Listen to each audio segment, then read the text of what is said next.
Welcome to middle class వంటిల్లు. మనం ఇవాల్టి ఎపిసోడ్లో అల్లం పచ్చడి ఎలా తయారు చేసుకోవాలో చూద్దాం. ముందుగా సగం కప్పు అల్లంని నీట్గా తొక్కలు లేకుండా తరిగి పెట్టుకోవాలి. తర్వాత 2 స్పూన్ల వేపిన శనగపప్పు, 2 స్పూన్ల మినప్పప్పు, 3 ఎండుమిర్చి, 2 స్పూన్ల ధనియాలు, చిన్న బెల్లం ముక్క, కొద్దిగా చింతపండు, 1 ఉల్లిపాయ, 1 టమాటా. ఇవి మనం అల్లం పచ్చడి తయారు చేయడానికి కావలసిన పదార్థాలు. ముందుగా స్టవ్ వెలిగించి దాని మీద పెనం పెట్టుకోవాలి. పెనం బాగా వేడెక్కనివ్వాలి.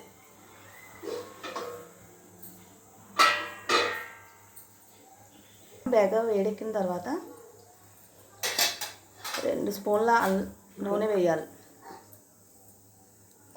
తర్వాత తరిగి పెట్టుకున్న అల్లం ముక్కలు వేసి బాగా వేగనివ్వాలి. ఇది పచ్చివాసన పోయే వరకు వేగనివ్వాలి. పచ్చివాసన పోయిన తర్వాత అల్లం కొంచెం రంగు మారుతుందండి, బ్రౌన్ కలర్లోకి వస్తుంది. ఇలా గరిటెతో కలుపుతూ వేయించుకోవాలి.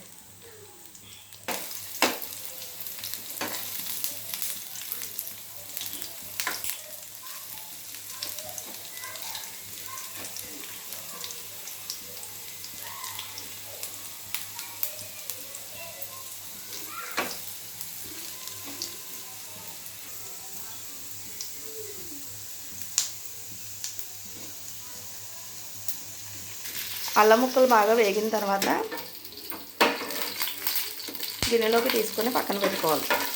ఇప్పుడు అదే ప్యాన్లో 2 స్పూన్ల మినపప్పు, 2 స్పూన్ల వేపిన శనగపప్పు,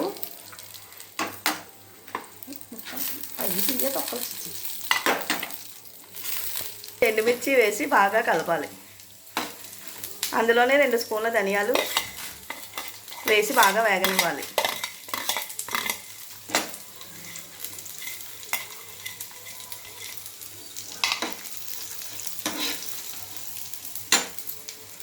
ఇవన్నీ బాగా బ్రౌన్ కలర్లోకి వచ్చే వరకు వేసుకోవాలి.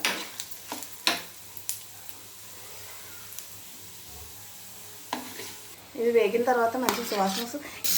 అవి బాగా వేగిన తర్వాత అందులో ఉల్లిపాయలు, ముందుగా కట్ చేసి పెట్టుకున్న టమాటా వేసి బాగా వేపాలి.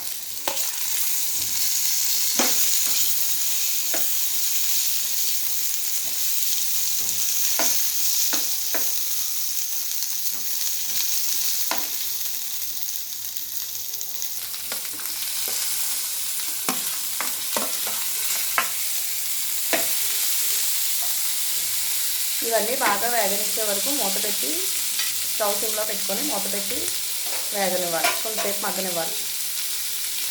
చూసారు కదండి, ఇవి బాగా మగ్గిపోయినాయి. ఇప్పుడు మనం చింతపండు కూడా దీనిలో యాడ్ చేసుకోవాలి.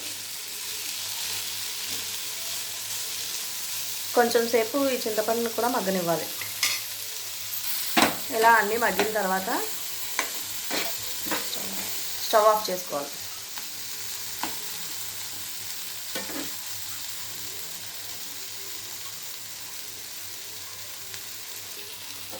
వీటిని కొంచెం సేపు బాగా చల్లారనివ్వాలండి. చల్లారిన తర్వాత మిక్సీ పట్టుకోవాలి. ఇప్పుడు ఒక మిక్సీ జార్ తీసుకొని ఈ మిశ్రమాన్ని అంతా అందులో ట్రాన్స్ఫర్ చేసుకోవాలి. దీన్ని వీలైనంత మెత్తగా మృదువుగా రుబ్బుకోవాలి. క్రమంలో బెల్లం ఇంకా ఉప్పుని కూడా యాడ్ చేసుకోవాలి. 1/2 స్పూన్ దాకా ఉప్పుని వేసుకుంటే సరిపోతుందండి. తర్వాత అంతా కంప్లీట్ అయిన తర్వాత మళ్ళీ ఒకసారి చెక్ చేసుకొని కొంచెం యాడ్ చేసుకుంటే సరిపోతుంది.